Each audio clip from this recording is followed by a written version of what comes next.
Un matin, écoutant la radio par hasard, il ne l'avait pas fait depuis au bas mot 3 ans, Jed apprit la mort de Frédéric Becbédé, âgé de 71 ans. Il s'était éteint dans sa résidence de la côte basque, entouré selon la station de l'affection des siens. Jed le crut sans peine. Il y avait eu en effet chez Becbédé, pour autant qu'il s'en souvienne, quelque chose qui pouvait susciter l'attention et déjà l'existence de sien. Quelque chose qui n'existait pas chez Welbeck et chez lui pas davantage, comme une sorte de familiarité avec la vie.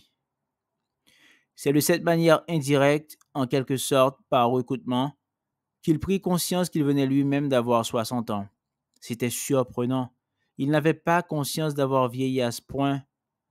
C'est à travers les relations avec autrui et par leur intermédiaire qu'on prend conscience de son propre vieillissement. Soi-même, on a toujours tendance à se voir sous les espèces de l'éternité. Ses cheveux avaient blanchi, son visage s'était creusé de rides, mais tout cela s'était fait insensiblement, sans que rien vienne le confronter directement avec les images de sa jeunesse. Jed fut alors frappé par cette incongruité. Lui qui avait réalisé au cours de sa vie d'artiste des milliers de clichés, ne possédait pas une seule photographie de lui-même. Jamais non plus il n'avait envisagé de réaliser d'autoportraits. Jamais il ne s'était considéré, si peu que ce soit, comme un sujet artistique valable. Cela faisait plus de 10 ans que le portail sud de son domaine, celui qui donnait sur le village, n'avait pas été actionné. Il s'ouvrit pourtant sans difficulté et Jed se félicita, une fois de plus, d'avoir fait appel à cette entreprise lyonnaise qui lui avait été recommandée par un ancien collègue de son père. Il ne se remémorait que vaguement Châtelu-le-Marchais. C'était dans son souvenir un petit village décrépit, ordinaire de la France rurale, et rien de plus. Mais dès ses premiers pas dans les rues de la bourgade, il fut envahi par la stupéfaction. D'abord, le village avait beaucoup grandi. Il y avait au moins 2 fois, peut-être 3 fois plus de maisons. Ces maisons étaient pimpantes, fleuries, bâties dans un respect maniaque de l'habitat traditionnel limousin. Partout dans la rue principale s'ouvraient les devantures de magasins de produits régionaux, d'artisanat d'art. En 100 mètres, il compta 3 cafés proposant des connexions Internet à bas prix. On se serait cru à Kofifi ou à Saint-Paul-de-Vence, bien plus que dans un village rural de la Creuse. Un peu sonné, il s'arrêta sur la place principale et reconnut le café qui faisait face à l'église. Il reconnut plutôt l'emplacement du café. L'intérieur, avec ses lampadaires art nouveau, ses tables de bois sombre au piétement de fer forgé, ses banquettes de cuir, voulaient manifestement évoquer l'ambiance d'un café parisien de la belle époque.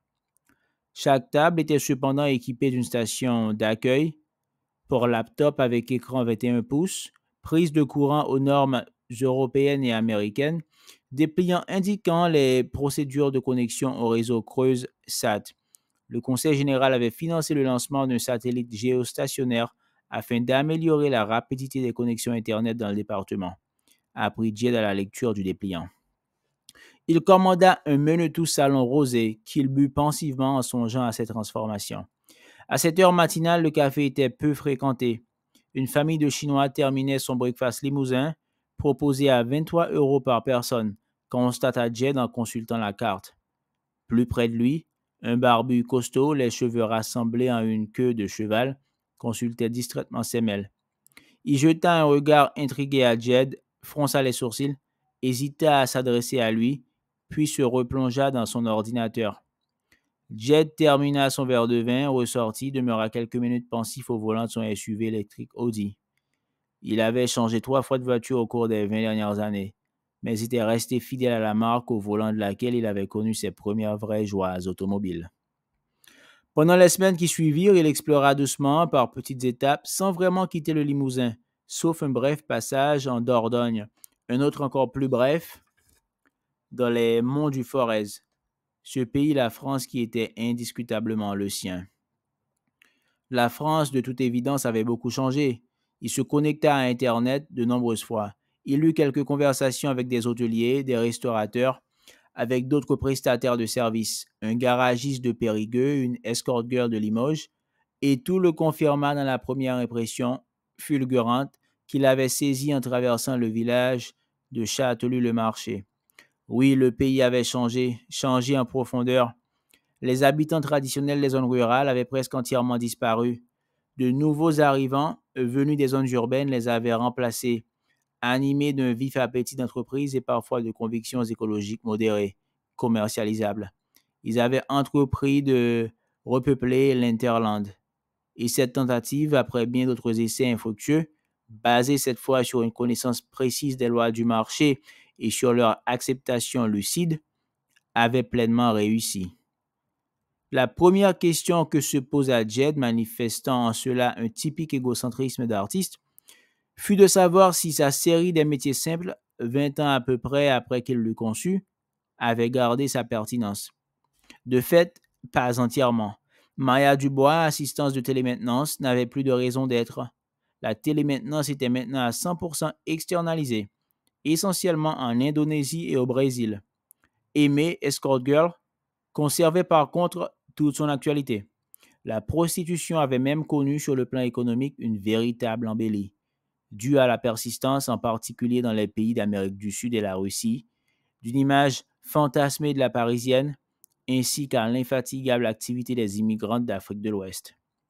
La France, pour la première fois depuis les années 1900-1910, était redevenue une destination privilégiée du tourisme sexuel.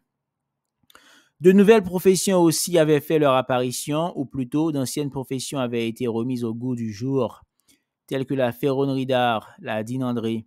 On avait vu apparaître des ortillonnages. À Jabray-les-Bordes, un village distant de 5 kilomètres de celui de Jed, s'était réinstallé un maréchal ferrant. La Creuse, avec son réseau de sentiers bien entretenus, ses forêts, ses clairières, se prêtait admirablement aux promenades équestres. Plus généralement, la France, sur le plan économique, se portait bien. Devenue un pays surtout agricole et touristique, elle avait montré une robustesse remarquable lors des différentes crises qui s'étaient succédées, à peu près sans interruption au cours des 20 dernières années. Ces crises avaient été d'une violence croissante, d'une imprévisibilité burlesque tout du moins du point de vue d'un dieu moqueur qui se serait amusé sans retenue de convulsions financières, plongeant subitement dans l'opulence, puis dans la famine, des entités de la taille de l'Indonésie, de la Russie ou du Brésil, des populations de centaines de millions d'hommes. N'ayant guère à vendre que des hôtels de charme, des parfums et des rillettes, ce qu'on appelle un art de vivre, la France avait résisté sans difficulté à ces aléas. D'une année sur l'autre, la nationalité des clients changeait et voilà tout.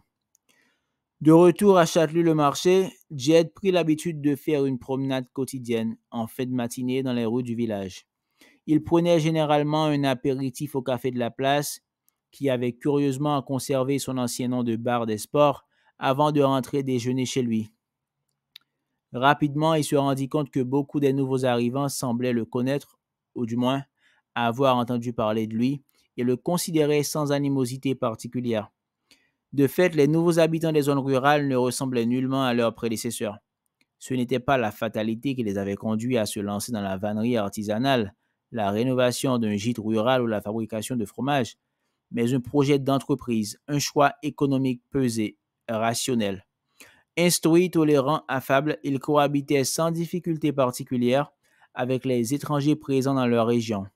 Ils y avaient d'ailleurs intérêt, puisque ceux-ci constituaient l'essentiel de leur clientèle. La plupart des maisons que leurs anciens propriétaires d'Europe du Nord n'avaient plus les moyens d'entretenir avaient en effet été rachetées. Les Chinois formaient certes une communauté un peu repliée sur elle-même, mais à vrai dire pas davantage, et même plutôt moins que les Anglais naguère. Au moins n'imposaient-ils pas l'emploi de leur langue. Ils manifestaient un respect excessif, presque une vénération pour les coutumes locales, que les nouveaux arrivants au départ connaissaient mal, mais qui s'étaient appliqués, par une sorte de mimétisme adaptif, à reproduire. On assistait ainsi à un retour de plus en plus net des recettes, des danses et même des costumes régionaux. C'étaient, cela dit, certainement les Russes qui formaient la clientèle la plus appréciée.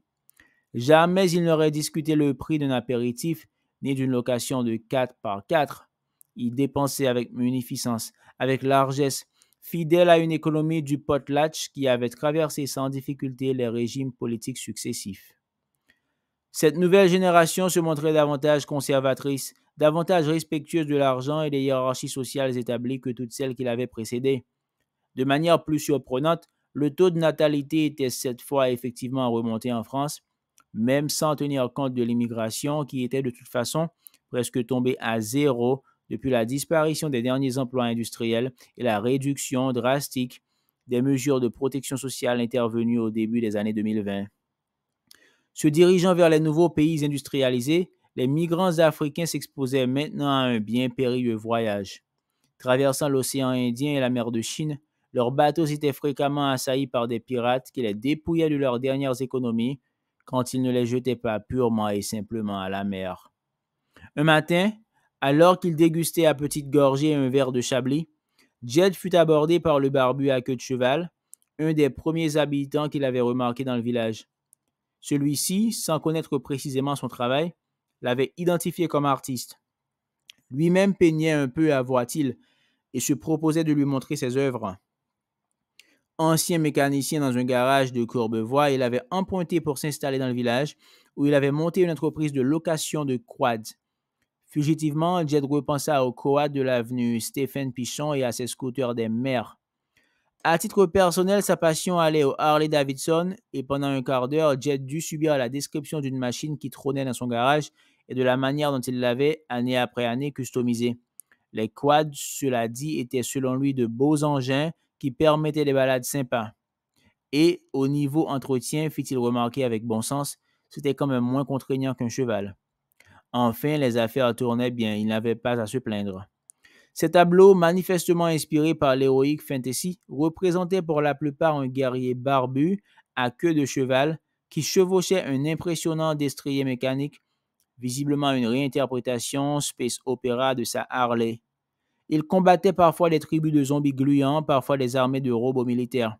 D'autres toiles, figurant plutôt le repos du guerrier, dévoilaient un imaginaire érotique typiquement masculin à base de salopes goulues, aux lèvres avides, se déplaçant généralement par deux. En somme, il s'agissait d'autofiction, d'autoportrait imaginaire. Sa technique picturale défaillante ne lui permettait malheureusement pas d'atteindre au niveau d'hyperréalisme et de l'échec classiquement requis par l'héroïque fantasy. Au total, Jed avait rarement vu quelque chose d'aussi laid. Il chercha un commentaire approprié pendant plus d'une heure, alors que l'autre inlassablement sortait ses toiles de leur carton et finit par bredouiller qu'il s'agissait d'une œuvre d'une grande puissance visionnaire. Il ajouta aussitôt qu'il n'avait conservé aucun contact dans les milieux de l'art, ce qui était d'ailleurs l'exacte vérité.